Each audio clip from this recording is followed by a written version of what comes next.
नमस्कार प्रिय श्रोताओं, मैं आपका अपने चैनल स्टोरी वर्ल्ड में हार्दिक स्वागत करती हूँ। आज मैं आपको एक कहानी सुनाने जा रही हूँ जिसका शीर्षक है अजगर बना पति।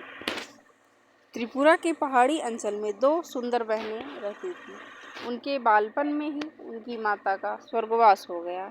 उनके पिता अचाई पुरोहित थे। उन्होंने पत्नी की मृत्यु के पश्चात दूसरा विवाह नहीं किया। उन्हें भय था कि विमाता उनकी पुत्रियों का लालन पालन ठीक ढंग से नहीं कर पाएंगी। पिता के स्नेह दुलार में पुत्रियां पली बढ़ीं। अचाई पुरोहित की आमदनी बहुत कम थी। वह झूम खेती, जिसे स्थान बदल कर की जाने वाली खेती के द्वारा आजीविका कमाता था। उसकी पुत्रियां भी पिता की परेशानी समझती थी, अतः वे अपने पिता से अनुचित मांग नहीं करती थी। वर्षा ऋतु में उनके कष्ट और भी बढ़ जाते। कई वर्षों से मकान की मरम्मत नहीं हो पाई थी, अतः बरसात का पानी घर में घुस जाता।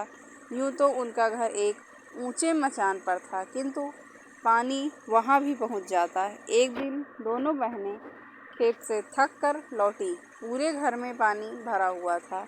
छोटी बहन के मुंह से आह निकली। वह तड़प कर बोली, दीदी, अब हम क्या करेंगे? ठहरो, देखती हूँ, शायद कुछ मायदूल भात का बना हुआ त्रिपुरी भोजन पड़ा होगा। अभी उसे खाकर ही भूख मिटाते हैं, कहकर बड़ी बहन ने सांत्वना दी। बड़ी बहन ने थैला टटोला, किंतु खाने को कुछ नहीं मिला। सब कुछ बरसात के पानी में भीगकर खराब हो गया था। उसकी आंखों में आंसू आ गए। छोटी बहन का दुख वह सह ना सकी। उसने प्रतिज्ञा की कि मैं उसी को अपना पति मानूंगी जो मेरे घर को संवार देगा। जिस तरह सबके कष्ट दूर होते हैं, उसी तरह वह दुख भरी रात्रि भी बीत गई। अगले दिन जब दोनों बहनें घर लौटी तो घर की काया पलट देखकर दंग रह गई। सारे घर की मरम्मत की गई थी तथा खाने पीने का सारा सामान भी मौजूद था। इतने खाद्य पदार्थ उन्होंने पहले कभी नहीं देखे थे। अचाई ने भी घर का परिवर्तन देखा तो उत्साह के साथ बोला, हो न हो, यह तो वन देवी की कृपा है। उन्होंने उससे तुम लोगों का कष्ट नहीं देखा गया, इसीलिए उसने हमारी सहायता की है। पिता ने भरपेट भोजन खाकर सो गए, किंतु बड़ी बहन उनके अनुमान से संतुष्ट न थी। वह चांदनी रात में बाहर आकर खड़ी हो गई। तभी उसकी नज़र एक विशालकाय अजगर पर पड़ी।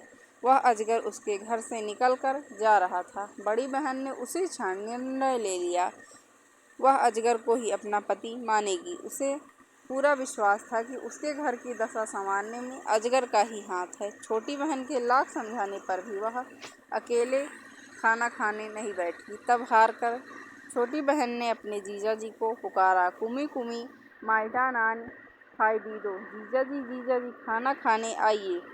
यह आवाज़ सुनते ही अजगर घर में आ पहुंचा। दोनों बहनें उसके विशाल स्वरूप से घबरा गई, किंतु वह शांति से भोजन करके लौट गया।